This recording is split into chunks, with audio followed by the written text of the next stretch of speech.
Magandang gabi po sa ating lahat. Tayo po muli ay mag-aaral. Yan. Tayo po ipapatuloy natin ang nasimulan kahapon sa Isaiah chapter 40, verse 3 and 4. So, tayo po ay sama-sama muling manalangin upang sa ating panimulang bago tayo magpatuloy sa ating pag-aaral, samahan niyo po ako. Yan, magandang gabi po. Yan. Panginoon, maraming salamat po sa patuloy na biyaya ng karunungan, kalakas at buhay. Kami po ay patuloy yung gabayan sa aming pag-aaralan na ito ngayong gabi. Kayo po ang manguna sa akin at patuloy niyo pong biyayaan ng karunungan upang maipahayag ang iyong mga salita, ang iyong mensahe para sa lahat.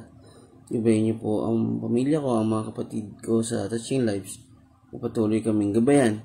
Patuloy niyo po kaming pangunahan sa aming buhay. Sa iyo lamang po tinataas ang lahat ng papurit parangal. Amen. So, magandang gabi po, Ate Alma. Yan, siyempre sa lahat ng mga kapatiran po ay muli ay magpapatuloy. Tayo ay nasa chapter 40 ng Isaiah, verse 3 and 4. Kagabi nga po ay nasimula ni Pastor Dom ang unang bahagi o ang introduction ng Isaiah 40. At ito nga po ay tumutukoy sa pagkalaya, no? Pagtatapos ng pagkabihag ng mga Israelita siyempre sa pananakop ng Babylonia, no? Ito nga po estimatedly nasa 40 years, no? So magandang gabi rin, Sister Erin. Yan. Siyempre mababasa rin natin ito sa aklat ng Daniel at ng Jeremiah. So ito ay nagbibigay kaaliwan at pag-asa ang tinutukoy ng talatang ito, no? Yan, magandang gabi po sa atin lahat.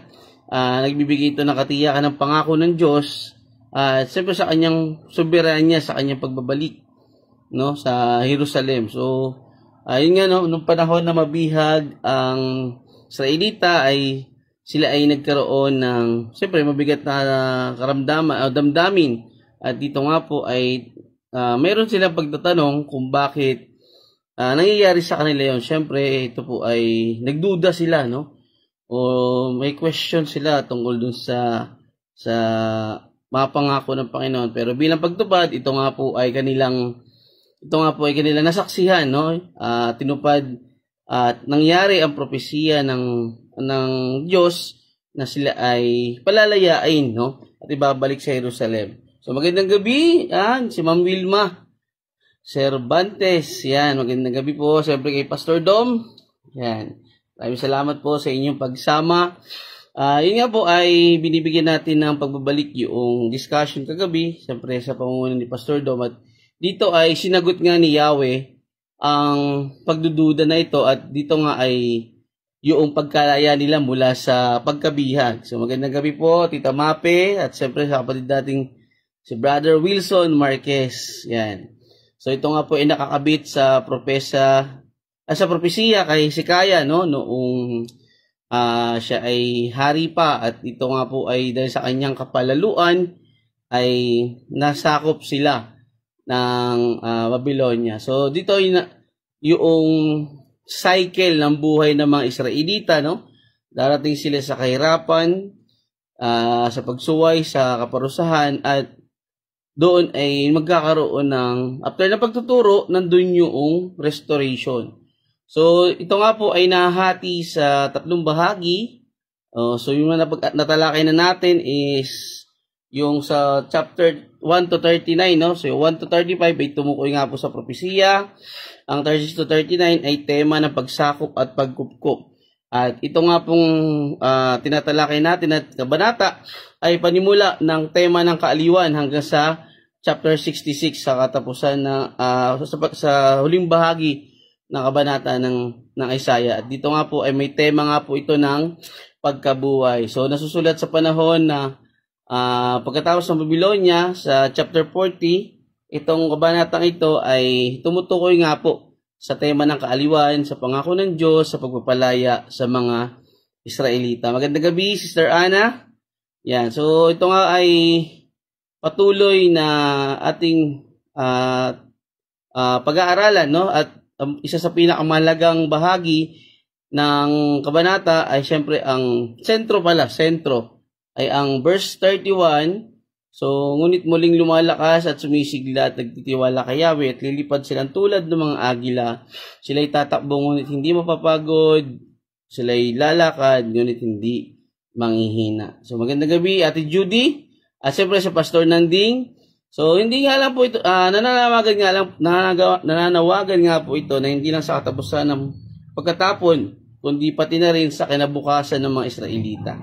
Yan, maraming salamat Ate Judy Perillo, yan.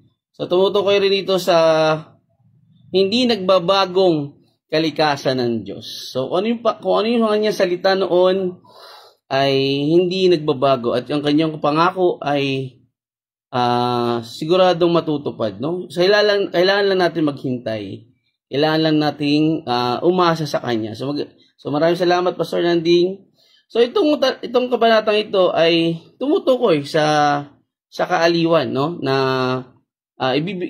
ibibigay ng Panginoon sa mga Israelita. Sa verse 3, sinabi niya dito, ganito ang isisigaw ng isang tinig. Ihanda ninyo ang daraanan ni Yahweh sa ilang. Gumawa kayo ng mga tuwid na landas na kanyang lalakaran sa ilang. Tambakan, sa verse 4, tambakan ang mga libis, patagin ang mga burol at bundok, at pantayin ang mga bako-bakong daan. So, ang dalawang talatang ito ay tumutukoy sa pagsasaayos, sa paghahanda, at may tema ng pagbabago, no? So, dito ay tinutukoy dito dahil sa nabayaran na nila ang kasalanan o natapos na ang kanilang paghihirap o doon sa pagtubos sa kanilang kasalanan, ay makikita natin dito na mayroon ng change mood, no, or bagong kabanata, which is yung kaaliwan, no, tatapos na ang kanilang pagiging bihag. So dito ay bilang pangako ng Panginoon ay natupad ang kanyang sinabi mula sa sitwasyon ng pagkabihag, nakalaya, mayroong pagdiriwang na may pasasalamat at pagpupuri kay Yahweh. So isang cycle ng buhay na nangyayari sa buhay ng Israelita na katulad din na nangyayari sa atin sa panahon ngayon. So hindi nagkakaiba, daraan sa paghihirap, may pagtuturo mula sa Panginoon, tapos may restoration, no? Depende na lang kung talagang paano mo siya ina-adapt. So dito makikita natin na ang mga tao ay hindi rin natututo, no?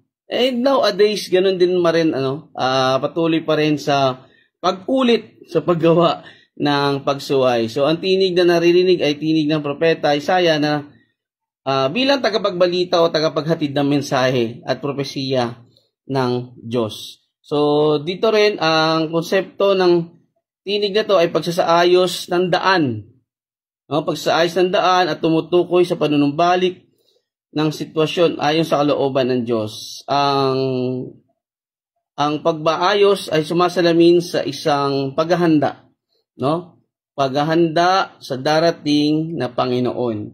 So tumutukoy ito sa tulad ng isang special gathering, no?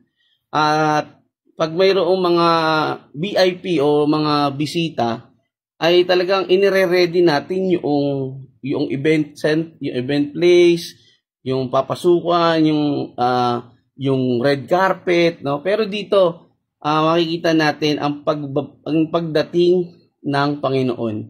Ito yung pinakamatinding paghahanda, no? Hindi lang physical, kundi kasama na rin ang spiritual. So dito naman mas pinaghahandaan natin ang pagdating ng Mesiyas at sa kanyang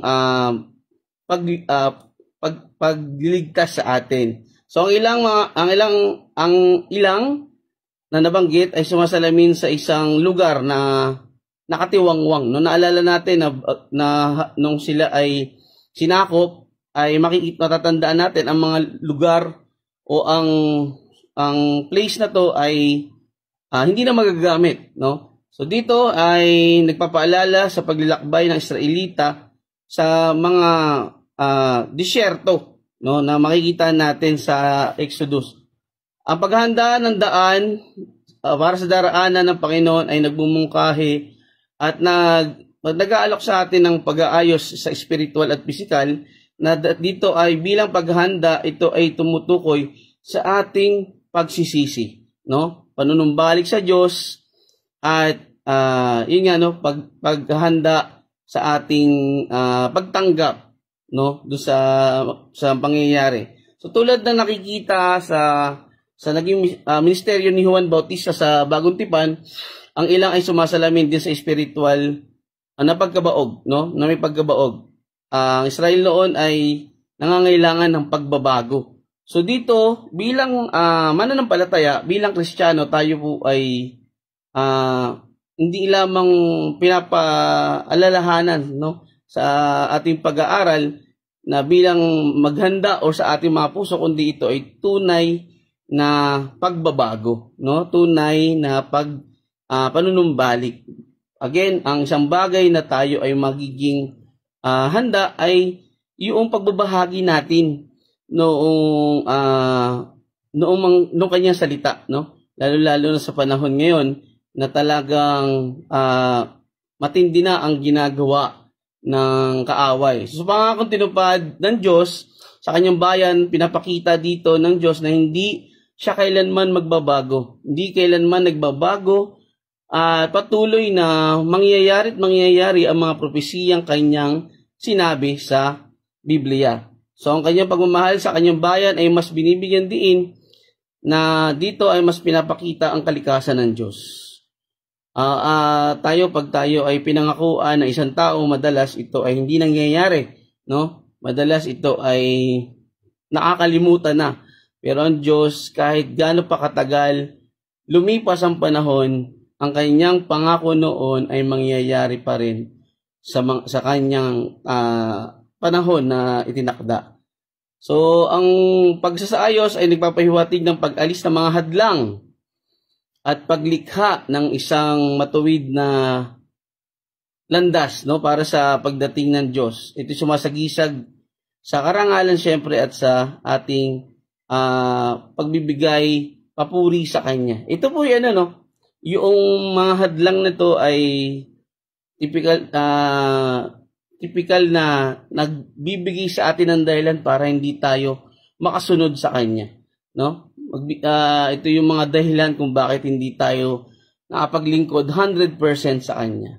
So ito po yung sinasabi sa atin dito, no? Yung paghahanda, no? Yung pagbabago at yung makita sa atin bilang mananampalataya ang totoong pagtanggap, lalo na sa pagdating ng Panginoon. So ang disyerto na kumakatawan sa isang lugar ng nakatambak o nakatiwangwang ay nagpapakita na kailangan ng pagbabago at paglilinis, kung saan tinawag ang mga tao upang ihanda ang daanang ito. So ang konsepto ng paghahanda para sa Panginoon ay paulit-ulit na tema. Paulit-ulit na makikita natin sa buong Biblia na nagbibigay diin sa atin sa pangangailangan ng pagbabago, paghahanda spiritually, at ganun din sa ating patuloy na pamumuhay sa pagsunod sa Kanya. Makikita natin dito sa pagpapahayag ng ating pagbabago ay tumutukoy ito sa paghahanda sa ating mga puso. So paglilinis ng mga daanan ng Panginoon, kaugnay dito ang pag-alis natin sa mga pagkakatali sa atin sa paglago sa Panginoon. Marami pa rin ang busy sa kanilang negosyo, marami pa rin ang napipigilan dahil sa edad, ganun din sa mga past and future na problema or issue na hindi makalimutan, kaya patuloy na napipigilan o hindi nakakapaglingkod sa Panginoon. Ang paghahandang ito ay tumutukoy din sa pagsisisi at panunumbalik natin sa Diyos. Tulad ng makikita natin sa patuloy nating pag-aaral, tayo ay tinuturuan o patuloy tayo pinapaalalahanan ng aklat ng Isaiah sa pagpapamuhay ng may kababaang loob, sa pamumuhay na may pagsunod sa Panginoon at pagtitiwala sa Kanyang mga pangako. Yan. So, dito ay nagbibigay sa atin parati ng paalaala ang aklat ng Isaiah ng paghahanda natin bilang isang individual, bilang isang mananampalataya na may responsibilidad na tayo ay manampalataya at mamuhay na nagpapakita ng katapatan sa Panginoon. Yan, magandang gabi kapatid Brian Gusela at syempre Kuya Jugs Perillo. Yan. So ang paghahandang ito ay nagsasangkot ng pagtatalaga at paglilinis tulad ng ating ginagawang pagbabago, no? Again, ang ating katuparan sa pangako ng Panginoon ay nagpapakita ng kanyang katapatan sa atin. Tayo ay dapat na magpatuloy na maging tapat din bilang isang nakipagtipan sa kanya. So ang temang ito ay tumutukoy sa isang sitwasyon na kung saan tayo ay inihahanda ng bawat sitwasyon sa ating pagtitiwala at pag-asa at pananampalataya sa Diyos upang sa kanyang pagdating tayo ay nakahanda dito. So itinatampok din ng talatang ito ang pagbabantay at paghahanda spiritually sa pagpasok ng kaharian ng langit, no? So again, ang tuwid na daan ay ang paggawa ng mga tama, no? Paggawa ng mga nakaayon sa kalooban ng Panginoon, tuwid na landas na kinabibilangan ng paghahanay ng ating buhay sa Panginoon. Dito ay pag-aalis ng kasalanan at pamumuhay sa pagsunod sa kanyang mga salita. Good evening, kapatid. Yan. Sige. Yan. So, ang pagbalik ni Kristo ay tulad ng ating inaasahan ng mga tao sa panahon ngayon. No, tayo ay excited na may darating, no? Excited tayo may darating na bisita. Ganun ang feeling natin. So mas matindi pa doon kasi ito ay siyempre ang Panginoon, ang Mesiyas na ating tagapagligtas. So ang daan na to ay papunta sa kanyang kaharian na tayo ay makakasama. Siyempre, dahil tayo ay patuloy sa kanyang sa pamumuhay sa kanyang mga salita. So ang tema ng talata 3 ay tumutukoy sa pagsasaayos, paghahanda sa darating na panahon, sa darating na oras at sitwasyon ng pagdating ng Panginoon na tumutukoy sa ating bilang mananampalataya na naaayon ang ating pamumuhay sa Kanya. Sa ating pagtitiwala sa Kanya, tayo patuloy na binibigyan ng kalakasan ng loob. Sa ngayon, sa ating papanahunan, ay kailangan natin maibahagi ang Kanyang salita, no? Ang Kanyang mga ginawa sa lahat upang marami ang makasama na mananampalataya sa darating na panahon ng Panginoon. So sa verse 4, tambakan ang mga libis, patagin ang mga burol at bundok at pantayin ang mga bako-bakong daan. So dito makikita natin na talata ay tumutukoy pa rin sa pagsasaayos, sa pagpapantay, sa pagpupulido o paghahanda ng daraanan ng Panginoon. Sa pagpapatuloy ng talata 3, ang verse 4 ay tumutukoy naman sa mga bundok at burol, no? Ito ay pagpapatatag kung saan itataas ng Diyos ang mga mapagkumbaba o ang mga nagpapakababa. So ibababa naman ang mga nagmamataas at mga palalo. Maalala natin na ang mga tao sa panahon ni Isaiah ay namuhay sila sa pagiging palalo, no? Hindi nila nabantayan ang kanilang pamumuhay. Naalala natin si Haring Hezekias na yung hairline difference, no? So pwede kang iliko nito, no? Konting sway, konting lihis lang ay talagang mawawala ka na sa katotohanan. Parang isang libadura na ito ay nagpapalobo, no? So again, mayroon akong kinalakihang verse, no? Actually, yun yung ang mga nagmataas ay ibinababa, ang mga nagpapakumbaba ay itinataas. Yan po yung kinalakihan ko. Kaya ako'y talagang binabantayan ko rin ang aking mga sinasabi. Lalo na ngayon, no? Ako'y nasa pag-aaral. So, ang mga lambak ay madalas na sumasagisag sa kababaang loob. Ang larawang ito ay naaayon sa tema ng katarungan at awa ng Diyos na mababasa rin natin sa aklat ng Lucas, na kung saan dinadakila ng Diyos ang mga, itinataas ng Diyos ang mga nagpapakumbaba. So isang bagay lamang na ito ay nagpapakita or naglalarawan sa katangian ng Diyos, no?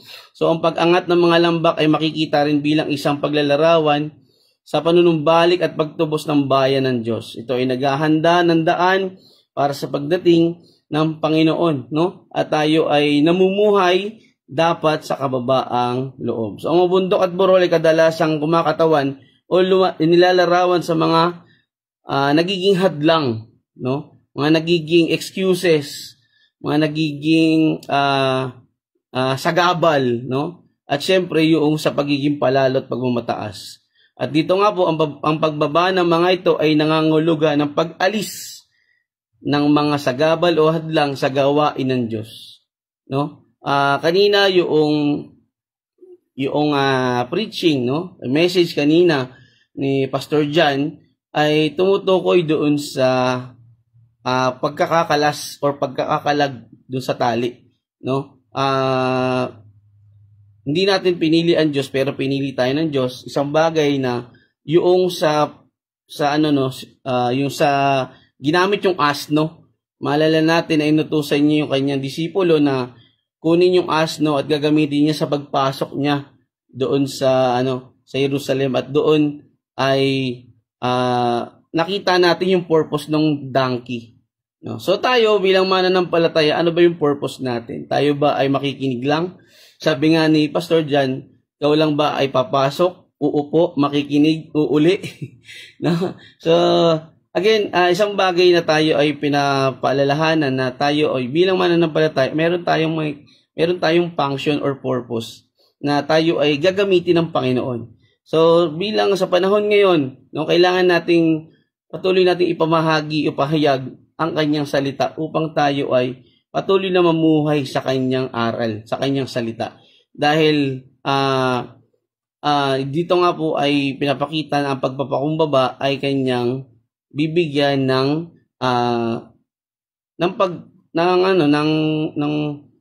pagpapala. So dito ang pagpapatatag ng mga bundok at burol ay makikita rin bilang isang uri ng gawain ni Kristo sa pagsira sa mga hadlang o pag-alis ng mga ito upang ito ay nagpapakita o nagtumutukoy sa pagbagsak ng mga mapagmataas. Marami sa atin ang namuhay ng kampante at mayroong ninanais, at ito'y pag nakuha ay dito ay nagiging palalo ang isang tao at nakakalimot na sa Panginoon. Ang paglikha ng ganitong bagay ay isang sitwasyon na tayo ay binibigyan natin ng dahilan ng ating sarili upang tayo mapalayo sa Panginoon. So sa spiritual, magandang gabi po Pastor John. Yan, nandiyan po si Pastor John. So sa spiritual, ang mga pagsasaayos ng mga daan ay makikita bilang paghahanda ng mga puso upang tanggapin ang mensahe ng Diyos. Yan, salamat po Pastor. Ito ay pagsisisi sa kasalanan at panunumbalik natin sa Diyos na tayo ay araw-araw pinapaalalahanan ng ating pag-aaral na ang konsepto ng Biblia ay tayo ay manatili at manumbalik sa Panginoon. Hindi natin alam kung kailan darating ang Panginoon, ang kanyang pagbabalik.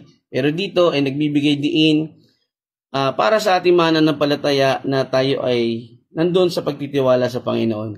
At dito ay ating inihahanda ang kanyang pagdating, ang kanyang kaharian, na wala naman siyang ibang ninanais kundi ang lahat ay tayo ay sumunod sa kanyang komisyon o sa kanyang Great Commission, which is yung pagbabahagi natin ng ebanghelyo upang tayo ay makabahagi rin sa iba at ganoon din ang iba. So ang talata ay may otoridad ng mga pangako ng Diyos na kapag nagsasalita na siya at ano man ang kanyang mga sinabi ay totoo at mangyayari. Dito ay nagpapakita ito ng kapangyarihan at soberanya ng Panginoon na siya ay hindi nagbabago. So nangyayari at nagaganap ang mga sinabi ng Diyos noon at yun nga hinihintay na lang natin yung mangyayari. No, sa Isaiah chapter 55:11 kung saan natutupad ng salita ng Diyos ang kanyang mga ninanais. Ang ganitong mga kaganapan ay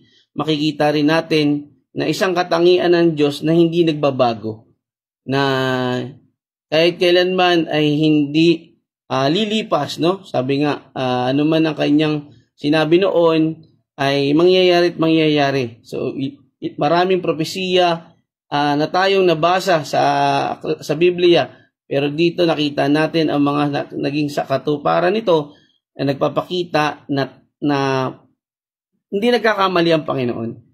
So ito ay sumasalamin din sa propesiya na kung saan ang mga propeta ay ginamit o bilang tagapagsalita ng Diyos upang ihatid ang kanyang mga salita na ito ay may banal na authority, no? So again, ang katuparan ng propesiya ay isang kaaliwan, no? Yung propesiya na makalaya ang mga Israelita at ito ay magbigyan sila ng kaaliwan sa kanilang pagkalaya. Ito ay kaaliwan sa mga mananampalataya na nagpapatunay na ang mga plano ng Diyos ay mangyayari. So wala tayong ibang gagawin ngayon kundi tayo ay maghintay sa pagbabalik ng Panginoon. Pero habang tayo naghihintay, tayo dapat po ay patuloy sa kakaroon ng relasyon sa Panginoon. Yung ating paglilingkod, lahat ng humahadlang sa atin, tanggalin natin, ihanda natin ang sarili sa ating paglilingkod sa Panginoon, sa ating pagsunod sa Kanya, magsisi, mamuhay sa Kanyang mga salita at umasa sa Kanyang mga pangako at magtiwala sa Kanyang pangako ng kaligtasan. So tandaan natin mga kapatid, ang paghahanda ng daan ay ang paghahanda ng ating mga puso, ng ating paglilinis, no? Yan, magandang gabi sa aking pinsan, Jared from Surigao. Yan, so tayo po ay nabibihag madalas at nahadlangan ang ating paglilingkod sa Diyos dahil sa mga bagay na hindi naman dapat natin pina-priority, no? Marami pa ang kailangan makarinig ng ebanghelyo. Marami pang mga lugar ang hindi pa nakakilala sa Panginoon. So tayo mga nakapag-aaral ay patuloy tayo doon sa paghahanda, no? Patuloy tayo doon sa pagsasaayos ng mga bagay na dapat nating alisin, no? Lalo na yung mga hadlang upang tayo ay makasunod sa kalooban ng Panginoon. Again, ang paghahanda na tinutukoy dito ay hindi lamang sa tumutukoy sa Israelita, kundi tumutukoy din sa atin. Sa panahon natin ngayon na tayo ay naghihintay sa pagbabalik ng Panginoon. Again mga kapatid, ang ating pagbabahagi ng kanyang mga salita sa unang-una, siyempre yung pamumuhay. Pangalawa is yung paglalapat, no? Pag-aaral sa pamumuhay, sa kanyang salita, paglalapat, at pagbabahagi, no? Dapat sa atin din ay makikita ang kababaang loob na dito mas pinakita ng Panginoon na ang kanyang pagiging Diyos ay kahit kailan ay walang pagbago, no? So, marami sabi na modern days na ngayon, ito na ang ito na yung hindi na tulad dun dati, but again, sinabi niya ang langit at lupa ay lilipas, ngunit ang salita ko ay hindi magbabago, no? God is immutable, hindi siya nagbabago. God is omniscient, omnipotent, and omnipresent. So, doon lang po mga kapatid, tinatapos ang ating verse 3 and 4. Bukas po ay ang mga susunod na talata. So maraming salamat po sa mga nag-join. Tayo po ay sama-samang manalangin sa ating pangwakas na prayer. Samahan niyo po ako. Panginoon, maraming salamat po sa gabing ito, sa patuloy na pagbibigay sa amin ng karunungan kalakasan at buhay, Panginoon. Gamitin niyo po kami patuloy. Gawin niyo kami instrumento. Ang aming paghahanda sa pagdating mo, Panginoon, ay ikaw ang manguna sa buhay namin. Manatili kami sa iyo, manatilihin mo kami sa paglilingkod namin sa iyo. At ganoon din sa pagsunod at pagbabahagi ng iyong salita sa iba, lalo na ang mga lugar na hindi ka pa nakikilala, hindi ka pa naririnig, Panginoon. Alam ko ito ay nasa kasulatan na lahat ito ay mangyayari, Panginoon, sa takdang oras na iyong isinet, Panginoon. Gabayan niyo po ang lahat ng nakapakinig. Ito ay kanilang naunawaan at ito ay maipamuhay at mapagbigay ng kaluguran at karangalan sa iyo. Tinataas po namin ito, Panginoon, sa ngalan ng iyong anak na si Jesus. Amen. So, maraming salamat po, mga kapatid. Siyempre, marami kayo, no? So, yun, sa mga pinsan ko sa Surigao, siyempre, yung mga kaibigan ko sa Quezon, siyempre, sila Ate Judy, sila Kuya Jugs, Pastor Nanding, Pastor John, siyempre, sila Pastor Dom, sila Ate Alma, Sister Ana, at salamat po sa pag-join. Tayo po ay magsama-sama muli bukas para sa pagpapatuloy ng Isaiah 40. Tumutukoy sa kaaliwan at bibigay ng Panginoon. So maraming salamat po. To God be the glory. Maraming salamat po. God bless. Bye-bye.